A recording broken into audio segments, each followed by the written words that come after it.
Bonjour les amis, en direct de Duras avec Monsieur Tingo encore une fois avec nous aujourd'hui. On va parler du rouge aujourd'hui parce que nous avons fait précédemment le rosé et leur blanc sec, un de leurs blancs secs et un de leur rosé. On va parler maintenant du vin rouge. Donc belle spécificité sur ce vin rouge, c'est un petit trésor pour vous je pense. Oui, c'est une des premières cuvées dont j'ai eu l'intuition, une intuition sensible et réelle. Arrivé en Aquitaine, je trouvais que la plupart des vins de garde et de haut de gamme, en fait de grande qualité, étaient tous élevés en fût.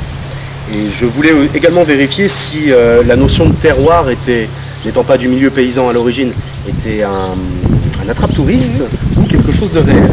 Donc j'ai suivi les conseils d'une collègue viticultrice de Duras qui m'a dit si tu ne trouves pas tes parcelles, tu ne seras jamais vigneron. C'est ce que j'ai fait.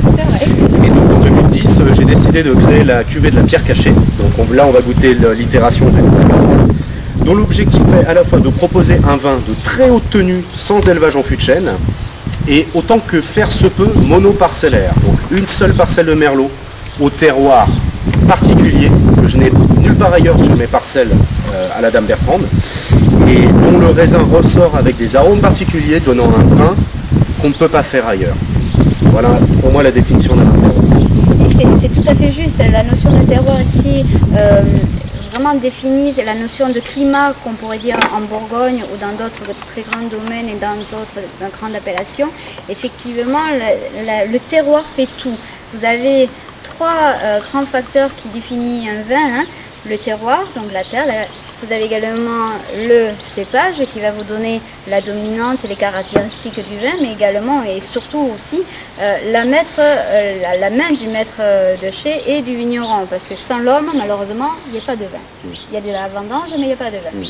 Donc on aura le plaisir donc, de déguster ce vin-ci, donc votre bébé, un de vos bébés, si j'ose dire. Ah, c'est un des enfants dont je suis le plus fier. Voilà. Donc, mais il ne faut pas le dire aux autres. Promis. Juste à nos auditeurs qui nous regardent aujourd'hui. Donc, comme vous pouvez le constater, hein, et encore une fois on se le répète, donc on est sur un rouge biologique et vous pouvez voir la limpidité et la clarté du vin. Regardez un petit peu comme c'est joli, cette belle couleur rouge très foncée finalement, hein, parce qu'on est sur un merlot et tanat, mais merlot pardon et cabernet sauvignon, mais en petite dominante. On est sur vraiment une belle couleur, ça fait très cerise Bigarreau, de beaux reflets. Regardez un petit peu comme il pleure, le vin c'est beau ça, un vin qui pleure, moi j'adore ça. Vous voyez les larmes qui coulent un petit peu. Comme ça nous promet aussi un vin très rond en bouche, ça va donner la consistance, le gras du vin. On va donc profiter avec un premier nez. Ah, j'adore, pourquoi? Parce qu'ils sont très, je dirais, réels. C'est un nez qui donne beaucoup de fruits, notamment cette notion de cassis, de mûr. C'est vraiment une belle corbeille de fruits noirs. Hein. Également quelques épices, mais des épices douces, on n'est pas sur des épices brutes, on est vraiment sur quelque chose qui garde beaucoup de fraîcheur. Ce côté un petit peu réglisse, ce poivre blanc, le côté poivre qui garde beaucoup de fraîcheur et qui n'emporte pas les aromatiques. Donc on est vraiment sur quelque chose, un nez flatteur. Beaucoup de jeunesse aussi sur ce nez.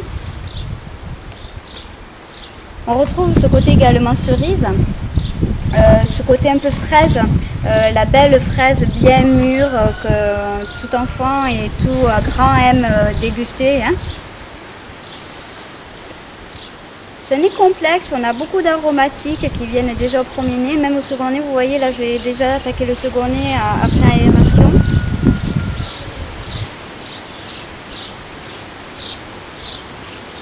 On a les épices au second nez qui se libèrent davantage, on a cette fraîcheur également qui vient au nez, c'est le côté fruits noirs.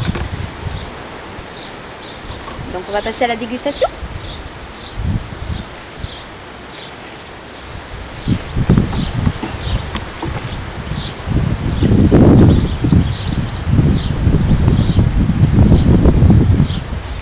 Mais, toujours aussi bon, hein. Toujours aussi bon. Et puis alors attention, parce que là les amis, on a du potentiel, on a du monde au balcon, si j'ose dire, parce que il nous parle le vin. Qu'est-ce qu'il nous dit? Il nous dit regardez-moi et appréciez-moi. Pourquoi? Parce que j'ai du fruit, j'ai de la fraîcheur, j'ai de l'épice, donc de la gourmandise. J'ai également beaucoup de rondeur et d'équilibre parce que c'est flatteur aussi en bouche. Et j'ai une finale qui vous en raconte, mais alors je ne vous raconte pas ce qu'il me raconte. On leur dit? Oui. Alors, on leur dit plein de gourmandise, le côté juteux, le côté épice, le côté fruit.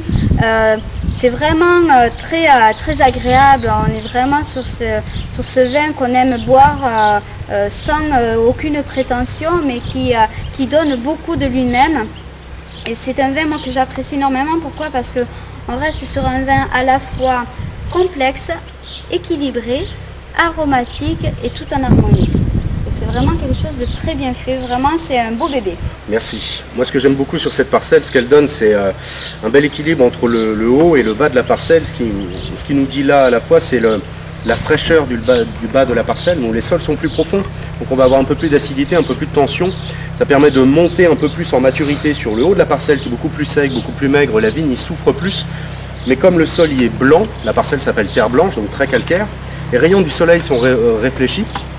Et le raisin mûrit 2 fois plus vite, on va dire. Donc on peut atteindre certains éléments de surmaturité, mais que sur un pourcentage de la parcelle. Ce qui donne ce fruit, ce qui donne ces tanins aussi, que moi j'aime beaucoup, qui sont veloutés, assez massifs, mais qui ne vous boit pas la bouche. Rien à voir avec des extractions boisées trop importantes ou mordantes. Il y a du monde, mais ça se laisse apprécier. Ouais. Oui. C'est très agréable. Donc là, on va être quand même sur une température de service un petit peu plus élevée que ces deux petits frères, le blanc sec et le rosé. On va être à une température de service comprise entre 14 et 16 degrés, pas plus. Possibilité de carafage, je pense, pour les palais un petit peu plus novices, je dirais. Donc ne le carafez pas 2 heures avant, ça sert strictement à rien. Même au contraire, des fois, malheureusement, ça abîme plus le vin que ça ne le bonifie. Moi, je suis une adepte du carafage un quart d'heure, juste un quart d'heure avant, ça suffit largement pour apporter l'oxygène qu'il faut et dégager l'aromatique. Donc là, faites-vous plaisir, une belle cuisine. On peut aller sur des salmis de palombe, on peut aller sur une belle pièce de bœuf bien grillée avec juste un petit peu d'épices, une crème aux épices ou une crème peut-être au roquefort qui puisait pour apporter un peu de gras. Allez également sur... je pense tout de suite à cela, un rable de lapin avec un jus de romarin. Le romarin qui est une herbe aromatique assez présente mais assez fraîche. Ça va venir un petit peu contrebalancer ce côté un peu opulent en bouche. Qu'est-ce qu'on peut faire?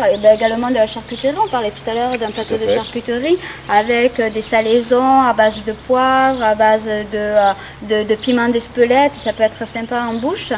Au niveau des viandes, bon, privilégier les viandes rouges, les viandes de terroir aussi, les confits de canard, le magret de canard avec une petite sauce au pruneau, parce que au nez, je ne vous l'ai pas dit, mais j'ai aussi décelé ce côté un peu pruneau qui est là.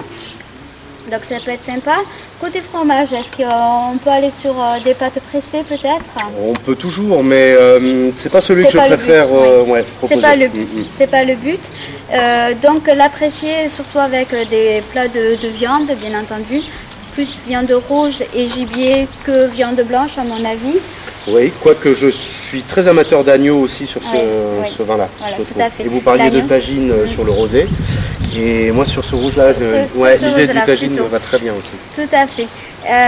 Et bien écoutez, on se laisse à cette dégustation les amis. On se retrouve très prochainement. Merci Monsieur Tingot d'avoir partagé ce beau moment. Plaisir. Merci de nous avoir reçus pour cette dégustation. Et n'hésitez pas les amis à venir les voir parce qu'ils sont adorables et qui plus est, des vins de qualité et un croqueur comme ça. Alors merci et à bientôt. À bientôt.